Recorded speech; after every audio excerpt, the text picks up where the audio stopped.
An opinion is an expression of an attitude, okay? Expressing an opinion is not an argument. An argument is made up of claims that are, could be one or more claims that are supported by evidence. And the argument is attempted to do what? Persuade somebody about what you're contending, for them to see your point of view or to come over to your side or whatever. Sometimes you may voice an argument, I guess, to just inform somebody about your view. But oftentimes people will make an argument when they're trying to persuade somebody. So data becomes important. However, that being said, when finding our way, we lose our way, and we're relying on data, things can go sideways. I will explain. I'm sitting here trying not to laugh because I'm thinking about a conversation we had with somebody over in Orlando when we went to the Orlando show. Yes. And they were trying to explain something to you from this contraption they had. Yes. And you walked away and you just shook your head and you went and you basically said the guy had more nuts in his head than there was in on a fig tree. But just people say no. No. He wanted to be on the show, and you were like, no, because he had no data to back up what he was claiming. Just saying stuff, this is. Do you remember the guy I'm talking about? Yes, now. Yeah. This is what I believe. This is why. Okay, you're entitled to your belief and your beliefs. Have at it. But if you're trying to persuade me about something, your opinion is not going to carry the day. Not just your opinion. Not just an expression of a claim, whatever it might be. Show me some data. But this gets out of hand too, and I'll explain. And then I'm going to give you an update, and I'm going to share something with you about some recent comments. This is an update from yesterday concerning Alex Trebek. As you know, he has stage 4 pancreatic cancer. He is now in the middle of chemotherapy. I went through all that and much more. He's doing chemo. I get it. And I want to share with you a couple of things that he said. And I don't share these things to be dark. As idealistic as I am, I'm also a realist. Every single person listening and watching this show right now, it's not a matter of if, it's only a matter of when. You will be confronted with and some of you, maybe many of you already, a major threat to your health or life, either due to a disease or an accident. And what that is all about, many don't know because they haven't had that experience. And you can share what you went through to help people understand what it might be like to prepare them. And it's very difficult to prepare for that moment. Most people don't even want to talk about it or hear somebody talk about it. It's uncomfortable. I'm going to do it anyway. Are you a fan of peer-to-peer support groups? Yeah, I am. I think they're very important. I'm a loner, so that's not necessarily a good thing. And I'll bring that up, and I'll explain what I mean by that. And if you have a thought or two about and I will be moving out of a journalistic mode more into a commentary modality here when I talk about that. Not to confuse the two. When you're a journalist, you're reporting. You can also be a commentator. That's something a little different. But here, if you want to chime in, I'm interested in what you think and feel in your own experience. Yesterday, I talked about the island nation of Mauritius. We had a listener who was trying to call in I would encourage her to call me today if you're listening. Katie's working the board. She'll get you on. You've been to Mauritius. I brought Mauritius up yesterday, and those of you who listened to or watched the show know the context. But if that, I don't want to say your name. I know you gave me your name in an email, but I'll have a permission to mention it on air. If you would call, that would be great if you're listening or watching. Here's how to connect and make contact. 877-897-8255. That's 877-897-TALK. Dr. Garko's personal email is drgarko@letstalknutrition.com.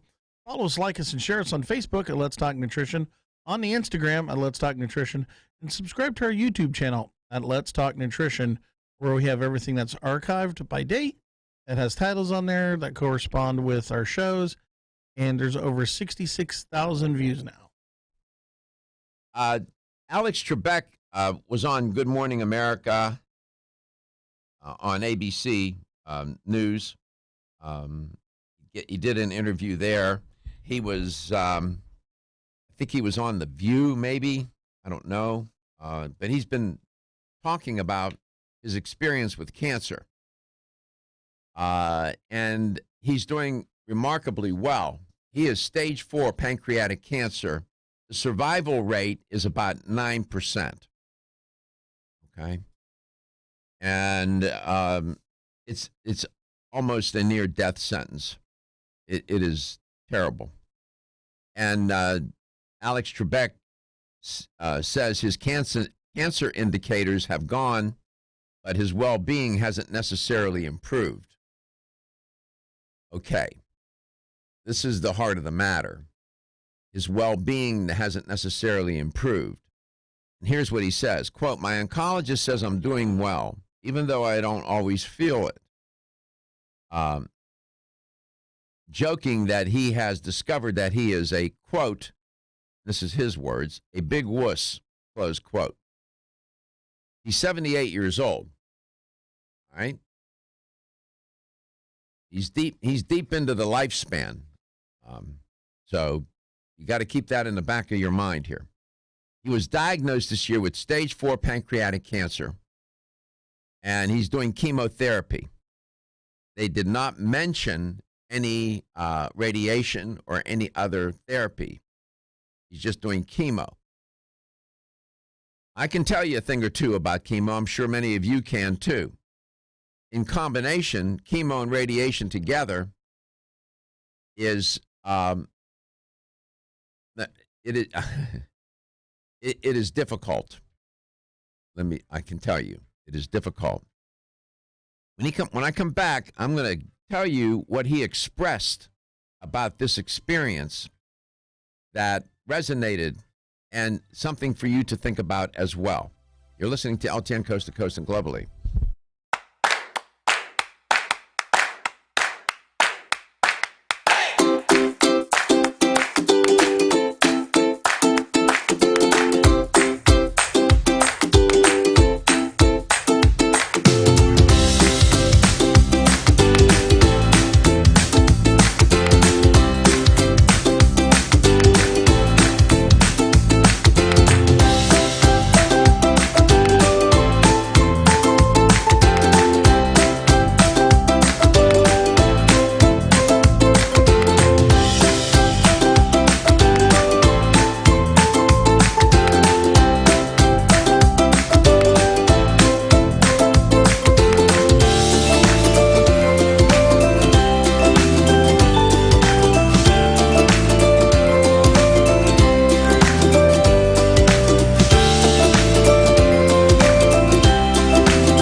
Welcome back. Welcome to Let's Talk Nutrition. Great to be with you. Thanks for tuning in. Talking about Alex Trebek. He's waging a courageous battle against stage 4 pancreatic cancer. I have a lot of admiration for Alex Trebek. He's 78 years old, and he's about maybe about halfway through his treatment, chemo. And he was doing an interview on Good Morning America, I believe it was, or The View. I think it was Good Morning America. And he said to the interviewer, he revealed that his doctors tell him he's doing well. Tumors have shrunk by 50%. He's in a good place. He's on the right road. But he did say, and I heard him say this when I was getting ready to come into work today. He said that he experiences surges of deep sadness. That's a quote. And those of you who have had chemotherapy or radiation or a combination of both may identify with that. It's hard to explain these deep surges of sadness, which is another way of saying depression. Everybody, and he's right, he commented on that. He said everybody experiences it differently, the treatment. And he said there's nothing wrong in saying I'm really depressed today and I have no idea why, close quote. I had moments like that where you just, it's ineffable. I can't even find the words to tell you how that works. You could be, in one moment, you may be just standing there in the kitchen, for example, getting ready to make some tea, and all of a sudden, out of nowhere, it's like somebody throws a dark blanket over you, and you're in pitch black, and you're depressed. And it's instant. It doesn't gradually it's boom. It's there. It's the strangest thing. And he's going through these episodes of deep, as he says, deep sadness. He was talking with Robin Roberts, who's a wonderful lady, by the way. I like her. She's nice person. And she's a breast cancer survivor, by the way. And he shared the details of battling his disease. And I'm glad he's doing that, because people need, as uncomfortable as it may be, it may make some people, you need to hear that narrative because you may at some point know someone or yourself will have to deal with this. And when you're in the middle of it all, let me tell you something. It's darn hard to read a book about it and to get the manual out and try to figure out what the directions are. You're too sick. And so the more you know ahead of time, the better prepared you are, the better you will do when the event happens. And it doesn't have to be cancer. It could be an accident. It could be some other disease. Most people are not prepared. I had a conversation with my oncologist about this. He's of the view that he doesn't know how you prepare a patient for that. I don't know if he disagreed with me or if he was just thinking out loud. I think you can prepare people.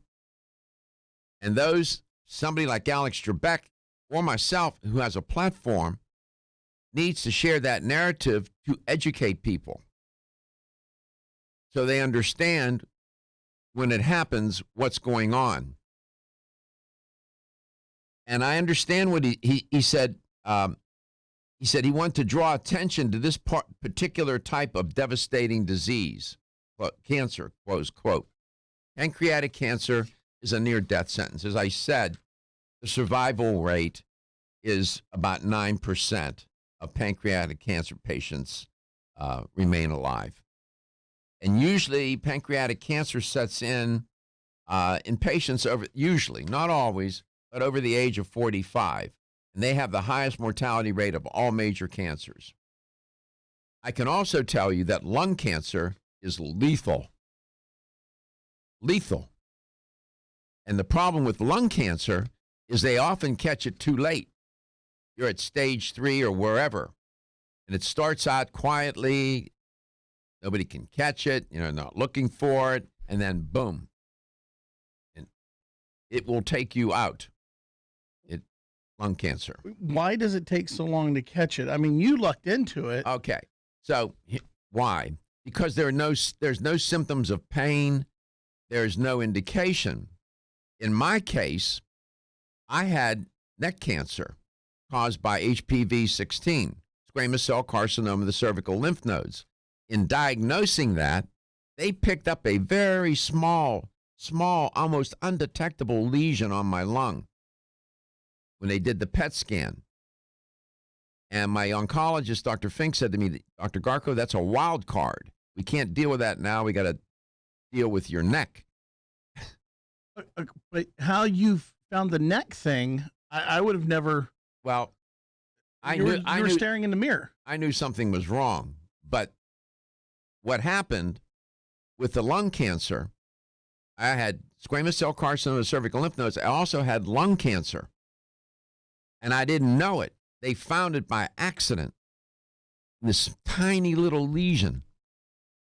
And on the day I started radiation and chemo, Dr. Fink said, I got your scan back. I got your results back from the biopsy. I had been in surgery 3 times for biopsies. And he said, I got good news today and I got some bad news. I said, what's the good news? He said, it's cancer in your neck didn't spread. It's not a metastasis on your lungs. Bad news, it's lung cancer stage 1A. I said, how do you feel about that? He said, I'm happy for you. I said, really? I said, why? He said, because if you didn't have neck cancer, nobody would have found that little lesion on your lung. You would have been dead in 3 years. I'm here with you now. Don't be stressed out or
Welcome to Let's Talk. How you doing back there, Katie? I'm good. You had your head buried in that board. Yeah. You all right? You all right? Got to make sure everything runs okay. Silence panics me, and I can't have it, so I just stare at the board until the silence ends. How your arms feeling today? They hurt. Why? What? You at the gym doing bicep curls or what? I might as well have been at the gym. I went out to Tank America in Melbourne yesterday, and I drove an Army tank. I had no idea that was going to be such a workout. Why would you do that? I was filming. It's for a highlight video. Oh. Yeah. So you were driving a tank. Yeah, I actually was driving it. They trusted me to drive it. I got like a 5-minute demo, and then they just were like, Katie. here you go. Katie, you weigh 83 pounds. Yeah, and that tank does not, and my arms are feeling it today. You have film of it? I do. I have a bunch of film of it. Can Gary and I see it? Absolutely. All right. We'll put it up. We'll stream it. Okay. We'll stream it. All right. Step to your right, Katie. Wave. Here. Say hi. Say hi, Mom. Hey, Mom. I met your mom. You did, actually, Yes. last week. Yeah, she's a nice lady. Tell her Dr. Garko said hello. I will. All right. We have a guest today. We do. Lisa Kilgore from Flora. Okay. One more thing about Alex Trebek. Any of you that are listening or watching the show, and you want to talk to me about what you're going through, if you're going through cancer treatment, I'm easy to get a hold of. Gary gives you all the ways to contact me. I will, whatever I'm doing, I will stop what I'm doing, and I will talk to you. I answer the Facebook, and Dr. Garko answers his own email. So, He's one of the few people that I know in radio that does that.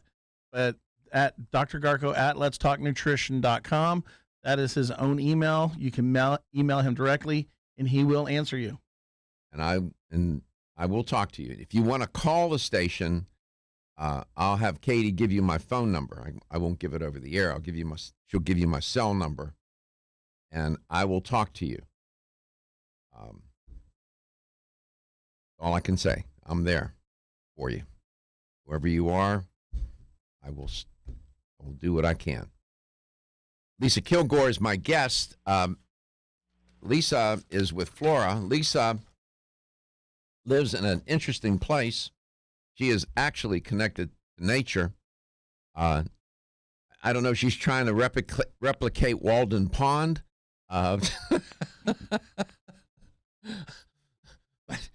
She has bears that visit the house, uninvited guests for dinner. Yeah, okay. You know, I feel comfortable in Manhattan. There are creatures of different sorts that walk around there. But Lisa, welcome back to Let's Talk Nutrition. Any bears to the house lately? No bear. Well, actually, Lisa. yes. I've had a couple bears. Where are you, Lisa? In the last month. Lisa, maybe she's running down the road from bears. I don't know. I can't hear her. Can you hear me? She's not here. Not Oh. talking to me. She doesn't want to talk to me. Hello? I don't know. We'll find her. Hello? There you are. Oh, hello. There. That was weird. I have had a few bears in my garbage this month. Oh, they're in your garbage. What are you putting in there? Bones and whatnot?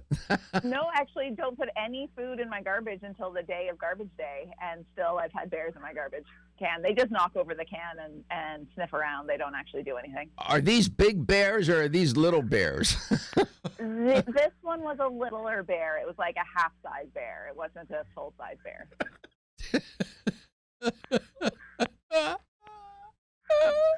Oh my God. I hear The crows. crows. I hear crows in the background. I'm sitting outside. I didn't think the crows would come about. My cat's outside, and the crows Well, are crowing at Gary, my cat. Gary, what was the name of that show? Jungle Jim. What was it? The Wild Jungle Jim Hanna. Okay, where you hear the monkeys in the background. Mutual of Omaha's Wild Kingdom. Wild Kingdom. We got Wild Kingdom. We know a guy that was on that show. We do. Oh, Lisa, you're funny, man. Bears in the garbage, crows in the background. Oh my land. Coyotes around too. Well, last time you were on, I asked you if you had any firearms in the house. You said no, but recently your boyfriend has sense to have firearms. Now at least you have firearms in the house. Yeah, but no bullets. Oh, Jesus. No, these aren't firearms. Aren't like paintings. You just hang them on the wall. you got Yeah, but we're in Canada. It's a very rare thing to have firearms and bullets in your house. Not in America, I can tell you that. I've never even shot a pistol or a gun of any sort. BB gun, my BB gun, I did, had a wonderful BB. That's about it. I don't put guns in my hands. Oh, you're too much, man. I think it's great. I got to guess that there's crows in the background. That's all good. Do you feed the animals? No. No, never. Never. You don't want to encourage the bears to come back. You want them to like go back to their home in the forest. And they're cranky, aren't they? They are. Actually, there's a man about 4 hours from me who used bears to protect a crop, an illegal crop he was growing. So he fed his bears, and he had about 15 of them around. And when the police came and confiscated his crop, they had to deal with 15 bears looking at them, waiting for their food. I'll be darned. Well, that's an interesting surveillance device. I have a network of bears guarding my marijuana crop. Oh, I found a story. Wow. That's great. How far is your nearest neighbor? How far is your nearest? Well, I live on a vineyard, and the owners of the vineyard, they live about, I don't know, half a kilometer from me, which I'm not sure how many miles that is, maybe a quarter of a mile from me. Oh, that's I not can too see bad. their house. All right, so you're not out there if we did an aerial shot, it's not you're in some cabin and you're surrounded by acres and acres of woods and no human in sight for miles and miles. That's not you, right? No. Right. There are I live in a town and there's houses around me. I just Okay. live All right. with a lake view and on a vineyard. It's a beautiful spot. That's a first. We never had crows in the background. We'll have to save I that moved sound. inside so they don't have to be a part of our show. Okay. What did you... I'm sorry I got off track. I can't help it. I can't let that go. What did you want to talk about today? Well, the plan is for us to talk about iron deficiency, anemia, and why it can be hard to absorb iron from our supplements. Wonderful. That's a great topic. And anemia, there are more people suffering from anemia than they even realize themselves. Mm-hmm. And you feel lousy about it. You feel horrible. And sometimes people don't even know why. We'll talk about it. We'll clear it up. Hopefully we'll do that.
to Let's Talk Nutrition. Lisa Kilgore is my guest, and she lives up there in, is that British Columbia? Yes. Yeah. She lives in a beautiful natural environment and a vineyard, and wildlife is there. I mean, bears come around poking through her garbage, crows fly over while she's on air with me, and all sorts of things. It's great to have her on. I love having you on. It's fun. It's good stuff, man. Can't make it up. All right, I have a quiz question for Gary and Katie. Okay? Okay. What is the most single nutrient deficiency in the United States and the most common cause of anemia? What is the most single nutrient deficiency in the United States and the most common cause of anemia? I'm going to go with iron. Yeah, I hear a lot of iron deficiency. I would agree with that. Ding, ding, ding, ding, ding. There you go. Iron deficiency. Iron deficiency is the most common single nutrient deficiency in the U.S. and the most common cause of anemia. Preschool children and women of childbearing age are at highest risk of iron deficiency. Globally, 43% of preschool children, 33% of non-pregnant women are anemic, with the highest burden in Africa and South Asia. I know we're here in the U.S., but I'm just giving you sort of a big, 30,000 view of this. Iron deficiency, we're going to talk about this, but I'll give you more. I don't want to steal Ms. Kilgore's thunder or her bears. Go ahead. What did you want to share about iron deficiency? What is on the top? What do you think is some of the most important messages here to the listener and the viewer of the show?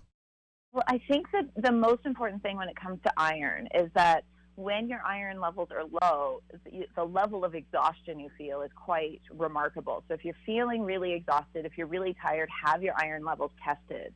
And that iron is a surprisingly difficult mineral to absorb. Both iron and calcium need to be ionized in stomach acid for it to be absorbed properly. And so a lot of us have a weak stomach. Some of us are taking medications to block that acid for different reasons. And this can all lead to an inability to properly absorb the iron in your diet.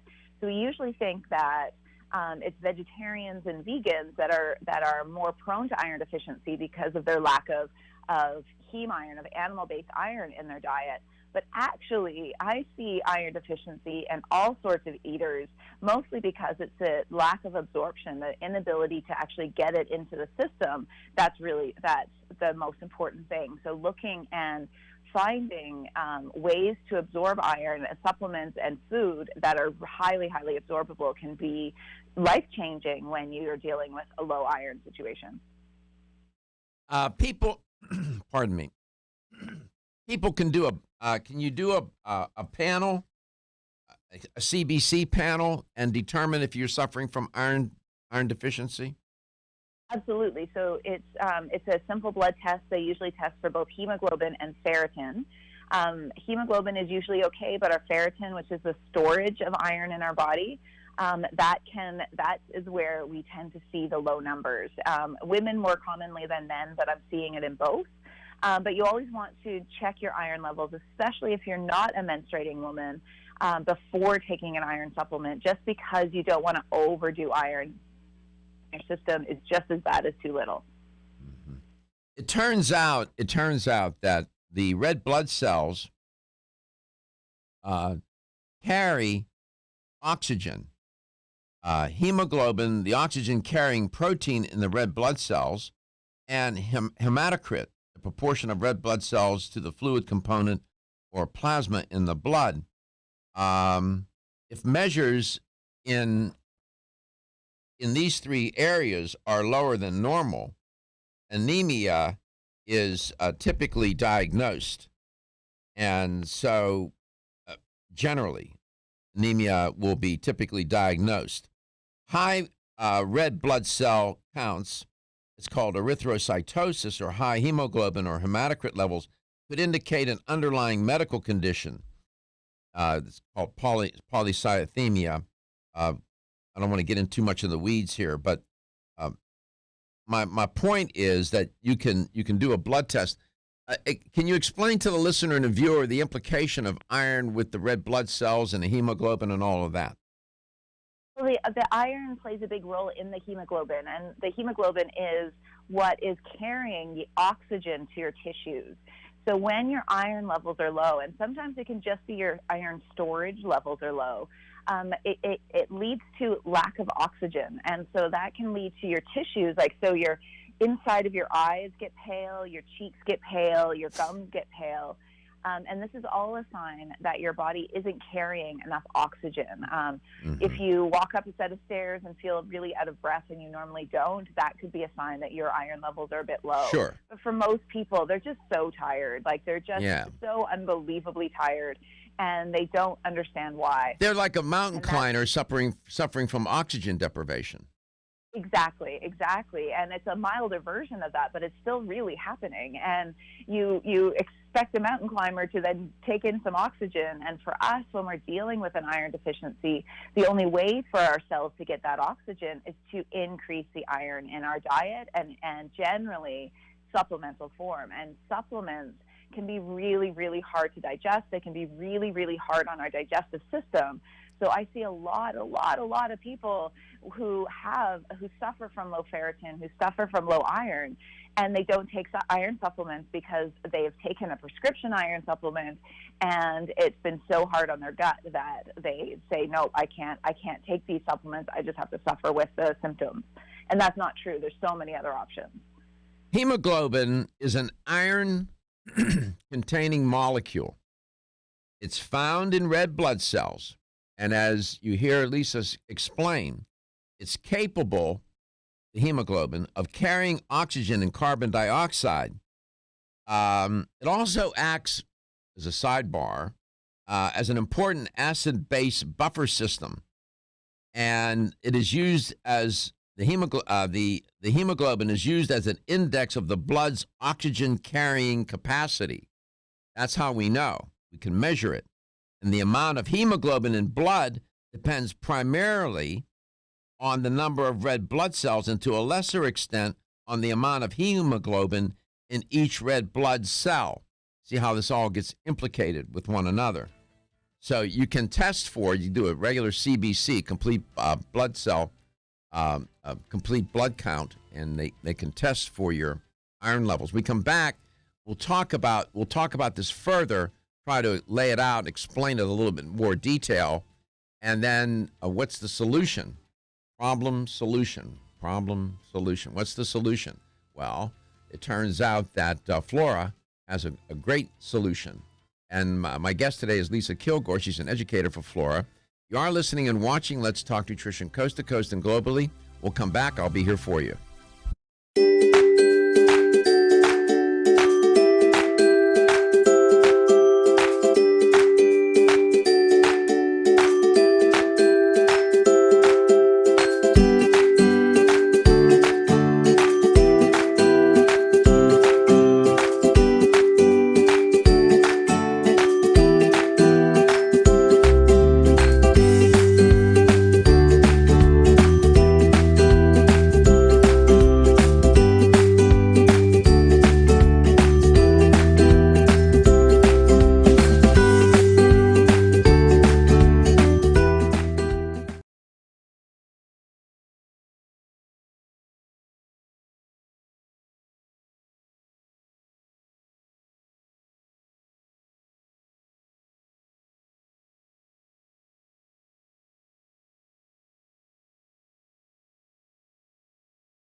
And welcome to Let's Talk Nutrition. Thanks for stopping by today. Appreciate you paying us a visit. We love it to visit. We love visiting with you, and we're here. And you can always make contact and connect. Gary will tell you how to do that here in a moment. Lisa Kilgore is my guest. In the first portion of the show today, I alluded to the idea of, and I'll open today with in this hour with this theme. I had alluded to the idea that we sometimes lose our way in trying to find our way. And this is especially the case sometimes with our health. And we get obsessed and overwhelmed with information. And you often hear me say, show me the data, and I'm all for that. At times, however, people are data overloaded, if you will, and they get paralyzed with all the data. And I want to talk about that briefly in this in my opening here in this hour. Gary will share with you how to make contact and connect. And if you'd like to comment on what we're talking about today, don't hesitate to call the show or to send me an email or to message us through Facebook or whatever way you want to carry your pigeon. I don't care. Toll free at 877-897-8255. That's 877-897-TALK. Again, Dr. Garko's personal email is drgarko@letstalknutrition.com. Follow us, like us on Facebook at Let's Talk Nutrition, on the Instagram at Let's Talk Nutrition. And again, subscribe to our YouTube channel at Let's Talk Nutrition, where everything is archived by date. We got over 1,200 videos now and 66,000 views. There are two extremes when people, with relative to people being dialed into their health. There is one group that only think about their health when they're sick, right? In other words, day to day, day in and day out, they're not too much dialed in and not mindful about it. Then you have the wellness and health junkies. These people have apps on their phone, websites. They even wear clothing, called wearables, where you can monitor your heart rate, your calorie intake, your whatever. And they count every calorie. They count every step. They count every heartbeat. They count, every minute of every hour that they sleep or are awake. It goes on and on. They belong to one fitness program or another. Okay. They got a lot of data. They collect a lot of data. And that's fine. Somewhere in between those 2 points, I think, is where it might be a better place to be. When you are excessively obsessed with your health in terms of having all these devices, programs, apps, and whatever else you're doing, that can be overwhelming. You have an army of apps and devices, and you have all this data at your fingertips. I'm of the mind that it can demotivate you. It can take the pleasure out of taking care of yourself. Taking care of yourself should not be some forced mountain climb up Everest without oxygen. Okay? That's not going to work. And you have to find a way to balance this. I just think that I don't count calories. I don't count listen, I know when I'm doing things right, and I know when I'm doing things wrong. I don't need an app to tell me that. I know that I should eat this and not that. I know enough to know that now. If I don't know that by now, then I should stay home and stay off the air.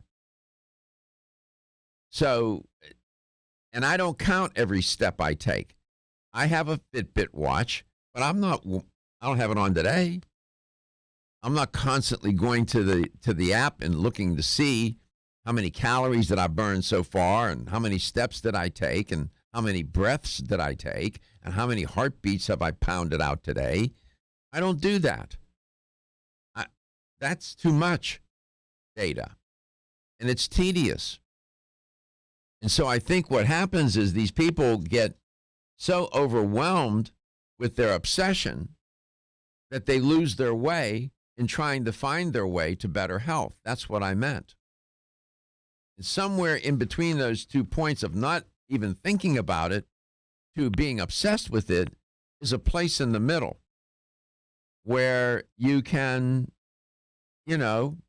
be dialed in, understand what you're eating, know what foods should be avoided, what foods you should embrace, and do all the things, have your little routines and protocols. Those are important. And I think that'll take you a long, long way. There is one study after another that shows that being obsessed is not a good idea with your health. There was a survey done in 2016. It was with females who wore Fitbit watches. And they discovered in that survey that nearly 60% of female Fitbit wearers or users felt like their days were controlled by their devices, by their Fitbit watch. 30% the Fitbit watch they called it an enemy that made them feel guilty. In other words, if they weren't living up to what the Fitbit watch says they maybe, what they should be doing, they would suffer from guilt. That's not a way that's not a good idea. It's not a good way to get healthy. There are other studies. A study published back in 2017. It was in a journal called Eating Behaviors. In that one, they found a correlation between the use of calorie counting and or fitness tracking devices and eating disorder symptoms among college students. In other words, the more they counted calories, the more they were doing fitness tracking with their devices, the higher the rate of eating disorders. I mean, not to say that doing the calorie counting and wearing all these devices caused eating disorder, but they're correlated. You get my point. So I guess my word of caution, while I'm an advocate for the data, don't become obsessed to the extent that you have more data than you have good sense, and you lose your way in trying to find your way to good health. Call me. 877-897-8255. That's 877-897-TALK. Lisa Kilgore is my guest. We're headed into some messages here. Let me bring her on just to introduce her, and then we'll cut into some messages. Lisa, welcome to the show. Do you have a comment on my commentary? I completely agree with it, and I see the extreme issues of over planning and over obsession all the time. Mm-hmm. Have you ever fallen into that trap? No, I haven't, but I've worked with 3 or 4 clients that could have the diagnosis of orthorexia, which is the extreme version of being obsessed with your health, and it isn't healthy. It's quite difficult to heal from. Orthorexia? Yeah. And what planet did that come from? So it's an eating disorder that hasn't been fully recognized yet. Yeah. But it is a big deal. Mm-hmm. Yeah. Our relationship with food. My goodness. You think your relationship with humans is complicated. Sometimes our relationship with food makes a relationship with the human look like a walk in a park. I'll be back. Ridgecrest Herbal's original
Thanks for tuning in today. Glad you could stop by. Lisa Kilgore is my guest, talking about anemia generally, iron deficiency anemia specifically. And it turns out that that iron deficiency, I gave them a quiz question earlier. Iron deficiency is the most common single nutrient deficiency in the U.S. and is the most common cause of anemia. So, as it turns out, big deal. Lisa is an educator for Flora, and you hear the commercials. I voiced a commercial for them for their product. That's a great product, isn't it, Lisa? It's a fantastic product. It's been around for so long, but it works really, really well because of how unique it is. It's a very unique method of getting your iron supplement. Mm-hmm. Can you talk a little bit about it? What what's in it, what to take, and how you take it, and so on? Well, the story kind of begins a bit more with what type of iron we generally take. So if, say, we get a diagnosis of either our iron level is just low or we are at full-blown anemia, we're usually given a prescription iron. And this iron is usually 100 to 300 milligrams of iron with the expectation you only absorb 10% of that. So you're only absorbing 10 to 30% milligrams. This iron is really hard on the gut. It can create lots of constipation, and it's just plain hard to absorb. And so sometimes we'll just go into our health food store and we'll get a tablet or a capsule of iron, and that will be lower doses. It'll be easier to absorb. It'll be easier on our gut.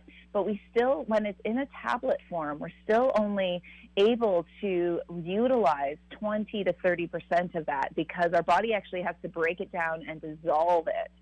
And what Floradix does is they do that work for you. So when you get Floradix, it's already a solution. So the iron has already been fully absorbed and assimilated into the other food in the product.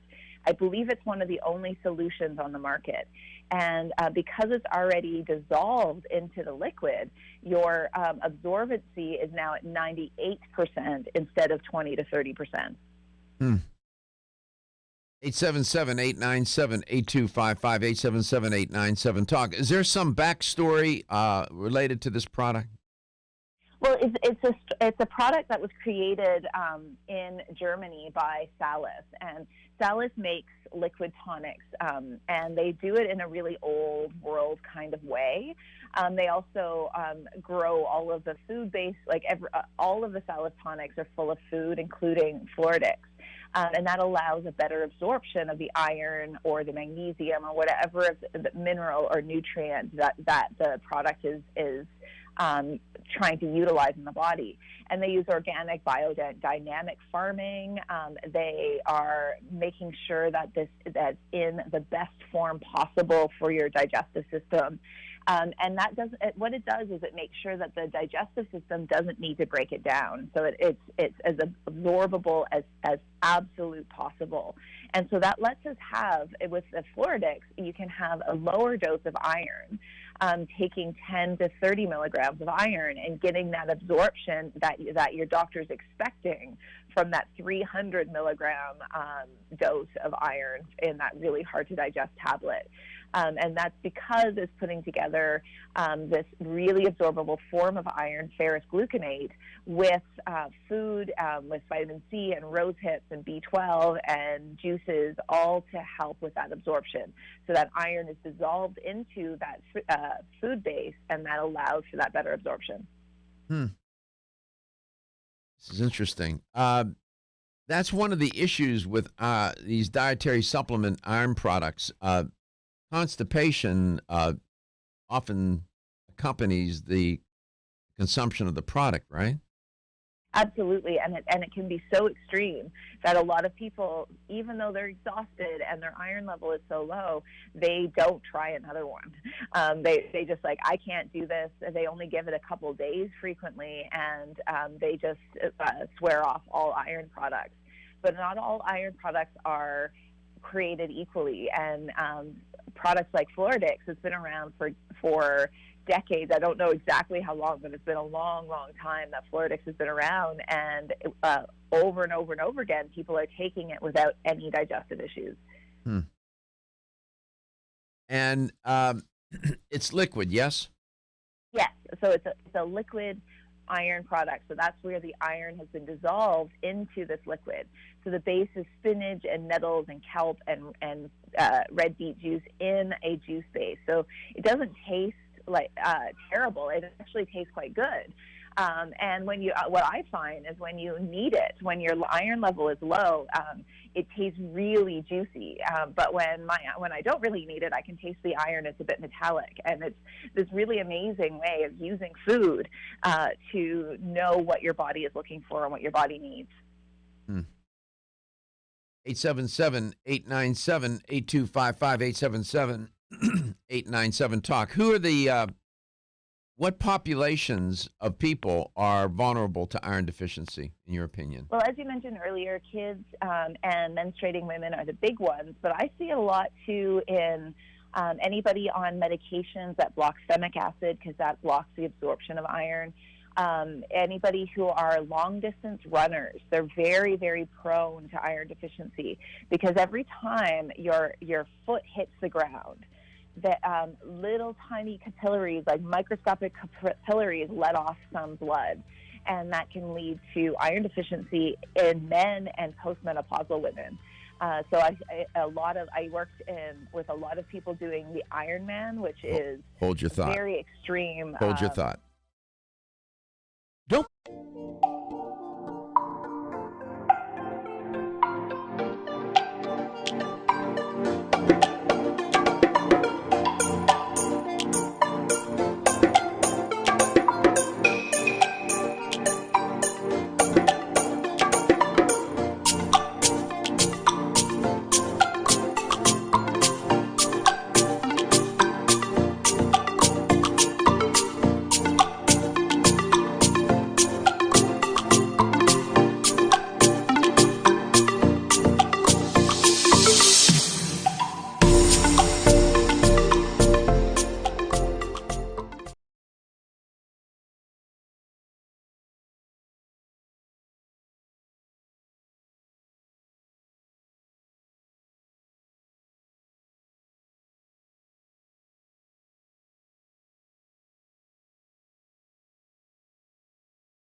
Welcome back. Welcome to Let's Talk Nutrition. Here's how to connect to the show. 877-897-8255, 877-897-TALK. Dr. Garko's personal email is drgarko at letstalknutrition.com. Follow us, like us, and share us on Facebook at Let's Talk Nutrition, on Instagram at Let's Talk Nutrition, and subscribe again to that YouTube channel, Let's Talk Nutrition, where we have over 66,000 views now and 1,200 videos. So iron deficiency, there's a number of ways to get at this. You can talk about iron depletion. The risk of iron depletion will increase as the body's iron stores are depleted. Makes sense, right? That's not hard to grasp. And you can you can look at iron depletion in terms of 3 stages. This is kind of interesting. In stage 1, you have depleted iron stores, but there are no adverse physiological effects that are discernible. And it really doesn't represent a high state of vulnerability. Second stage of iron depletion, it's called early functional iron deficiency without anemia. Can be considered representative of early or mild iron deficiency at this point, and adverse physiological consequences can be manifested at that point. And then you get to the third stage of iron deficiency. And in this stage, it's iron deficiency anemia, and is characterized by decreased serum ferritin, transferrin saturation, hemoglobin, mean corpuscle volume, and increased erythrocyte protoporphyrin. Now, that's a mouthful, but the point is that it just doesn't bang. It happens. It can move through stages. And then you find yourself in stage 3, where you now have the depletion is so severe, you now can be diagnosed with iron deficiency anemia. My guest is Lisa Kilgore. Lisa, welcome back. Does that compete or violate any of your training, what I just shared? No, and what it's that middle stage that's really important, because a lot of people who aren't at the level of anemia, they're just at the functional deficiency. Their iron stores are low, and you can have serious symptoms when that happens. You can still be very, very tired without the diagnosis of anemia. And a lot of people, because they don't have anemia per se, they don't necessarily feel like they need to treat it, but their everyday energy is depleted because those iron stores are so low. So it's always worth bringing your iron levels back up to a normal level, because you just feel so much better. Mm-hmm. What foods can people eat, both plant-based and meat, to get their iron stores, to get out of a depletion state and get their stores up to optimal level? There's a lot of great foods. So like a vegetarian diet still has tons of iron. Spinach, especially cooked spinach, is very high in iron. So are beans, and if it's a lacto-ovo vegetarian, eggs are really high in iron. With the plant-based forms, we need to also have vitamin C with them. And that actually helps most supplements absorb better as well. So say you're having a spinach salad, make sure there's some mandarin, a bit of citrus, maybe some lemon squeezed on top, just to help with that absorption. And for people who eat meat, liver is famously high in iron. And I've actually seen clients where they have some liver one night, like they're exhausted, they have some liver for dinner, and the next day they feel better.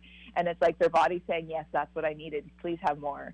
But beef, most animal protein has some iron in it, and the red meats are higher in iron. And those don't need as much vitamin C, but it's still always a good idea to have some vitamin C with that. But some of us just struggle absorbing. You can have enough iron. Women need at least 18 milligrams of iron per day. Men need 8. And you can easily do that, but if you're not absorbing it and assimilating it, you can still have low iron levels. Now, the opposite of having difficulty absorbing is absorbing too much, and you can suffer what's called iron overload. This is a disorder of iron metabolism this iron overload business, and it's the accumulation of excessive iron in your tissues, body tissues. Most often, the result of what's called hemochromatosis, which is a group of genetic diseases where you have excessive intestinal iron absorption and deposition of excessive amounts of iron in your cells, particularly the parenchymal cells, and you get eventual tissue damage. Organs particularly affected by hemochromatosis are the liver, the heart, the pancreas, and lead to failure, system failure in these organs, and possibly death. Iron overload can also result from multiple blood transfusions and an excessive intake of iron from fortified foods and supplements. So that's the cautionary tale here. While it's good to supplement, and while it's good to eat the foods with the iron, and if you happen to be suffering from iron deficiency anemia now, just be mindful that you don't want to go to the other end of the spectrum and get yourself into a jam. Your thoughts about that? Absolutely, it is a big issue, and this is mostly an issue with postmenopausal women and men. And this is why it's good for all of us to test our iron fairly regularly, at least once a year, because when your levels are in the well over 200, when your ferritin levels are well over 200, in the 6, 7, maybe 4-digit, like well over 1,000, this can cause a lot of issues and damage. Sometimes it can be a sign of chronic inflammation, like it can be a way the body is showing that there's inflammation in the body. It also can cause inflammation. And for some people, it is that genetic quirk, hemochromatosis, which is also testable in a blood test. But most of all, that's still a smallish percentage. Sometimes it is a sign of inflammation. Maybe it's a sign of over-consuming iron, but it is dangerous and it is a problem, and that's why we want to keep an eye on our iron levels. Did you know that, are you aware of the idea that there are certain bacteria that compete with the iron in your body? There's a battle for. Go ahead. Sorry, I haven't actually seen that per se, like the research on that. But our gut bacteria plays such a role in our digestion and absorption. It's not surprising. Yeah, I was reading an article by his name's Eric Scar, Skaar. And the title of the piece is "The Battle for Iron Between Bacterial Pathogens and Their Vertebrate Hosts." It's an interesting piece. It's a short article, but he discusses how the bacteria, certain pathogenic bacteria, want to consume that iron. Not to say that that's going to make a person iron deficient, but it is to say that these pathogenic microorganisms also need nutrients as well, iron being one of them in certain bacterium or certain bacteria. Just thought I'd throw that in, not to cloud things up. We'll be back with the health question for today. Want to get at the core issues that make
Uh, iron deficiency will come about when you have some sort of ingestion or absorption of dietary iron, and the iron deficiency results when the ingestion or the absorption of the dietary iron is inadequate, is what I'm trying to say, to meet iron losses or iron requirements that may be necessary for your pregnancy, during pregnancy, or for growth or whatever. Which of the following would contribute to the loss or contribute to iron deficiency? All right? Heavy menstruation, frequent blood donations, early feeding of cow's milk to infants, frequent aspirin use, or all of the above. Which of the following would contribute to iron deficiency? Heavy menstruation, frequent blood donations, early feeding of cow's milk to infants, frequent use of aspirin, or all of the above. If you have the right answer, you win a $25 supplement gift card. 877-897-8255, 877-897-TALK. Lisa, welcome back. Do you eat bear meat? I have not had bear meat. I have bear grease in my fridge right now. Bear. What, for the axle on your car? What are you talking about? It helps with congestion. It helps with lung issues. Are you greasing up? What do they do that, Gary? Where do they put the grease when they're in the wheel? Where do they stick all that grease? Wheel hub. In the wheel hub. In the wheel hub. Is that where you're sticking that bear grease? Are you cooking with it? No, you just kind of put it on your skin. Do you smell like a bear then, or what? No, it doesn't really have much of a smell. It's quite nice, actually. Let's talk about this for a second. You're putting bear grease on to do what? It helps with lung congestion. It helps open up the lungs. Where do you rub it on your chest? Yep. Is it like Vaseline, Vicks Vapor Rub? Vicks Vapor Rub? Not quite. It doesn't have a vapo to it, but it's still nice. It's quite gentle. It doesn't smell very much. It's cool. What is in the bear grease that causes a better respiratory function? If you know. No, it's a very traditional, like a First Nations kind of method to help with the lungs. So I don't actually know the medicinal properties. The bear grease is new to my house, but it can help. Have you done it? Yes, I have. Does it work? It does actually. It works quite well. I'll be darned. I swear to you, I've never heard that before. That's why. Come on, I got to give you something that you've never heard before. Please! Are you kidding me? That's not hard. That is interesting. I have never heard that. You rub bear grease on your chest, and when you're feeling congested, there must be. I got to find out what the compounds in the bear grease. It's chemistry. There's something in the bear grease that does it relieve the congestion? Is that what it does? Traditionally, that's the reason that you use it. So I don't know I don't know if it's been studied, because it's a very traditional remedy. It's an certain tribe of Indian, or what? Yeah, it was given to me by a man living in Ontario. So I think it could be Ojibwa. I'm not sure exactly which. So what did he do? Give you a jar of bear grease and say, rub this on your chest if you have a chest cold? He gave me a little container, and mostly for my partner, because he has a chronic cough, to help him with that. I'll be darned. Yeah. The things you learn. Let's go to Tuscaloosa. Rosie's in Tuscaloosa, Alabama. Rosie, welcome to the show. It's great to have you on. Thank you. How you doing? I'm good. Thank you for asking. I appreciate that. You having a good day down there? I am having a great day. Oh, good. So, let's see if we can get this question answered, and so you can win a little prize. Which of the following will contribute to iron deficiency? Heavy menstruation, frequent blood donations, early feeding of cow's milk to infants, frequent use of aspirin, or all of the above? All of the above. Yeah, and also there are certain intestinal disorders when you have gastrointestinal. For example, if you have gastrointestinal bleeding, that will lead to iron deficiency as well. Congratulations. You want a $25 supplement gift card. Have you ever heard of putting bear grease on your chest to help with the congestion? No, never heard of it. Me either. So this is good. I mean, at least there's two. Now I don't feel so bad. At least there's one other person I know never heard of that. Okay, that's good though, right? I mean, the thing, I don't know where you get. Maybe you have to go to Toronto or Ontario to get the bear grease. Call Lisa and she'll get it to you. I don't know. But anyway, congratulations. Thank you for listening to the show. We appreciate it. Thank you. All right. That I'm intrigued. What other kind of First Nation remedies do you have in your house? Oh, in my house, not many others. I have some fluorescence, which we've talked about on the show. The gentleman who gave me the bear grease had little bits of bear meat as well, which I didn't try at the time, but many of my friends did. My house isn't as full of traditional remedies as you would expect living in British Columbia, but they're around. I'm shocked. Do you kill chickens at midnight and stuff like that? No, I'm just kidding. No, I'm just kidding. Have you?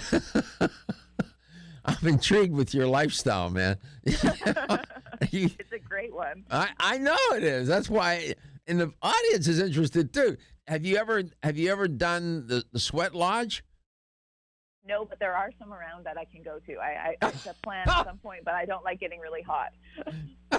That's why you live there. It's going to be 95 here today. That's why. So you like the cold weather? No, actually, where I live is quite hot. It's going to be like mid-80s here. Just we don't have the humidity, and so a sweat lodge is quite humid, and I don't love humidity. Oh. Well, if you do a sweat lodge, let us know, okay? Mid-80s. That's December weather down here. 80. Yeah, 80s is, we wear a jacket.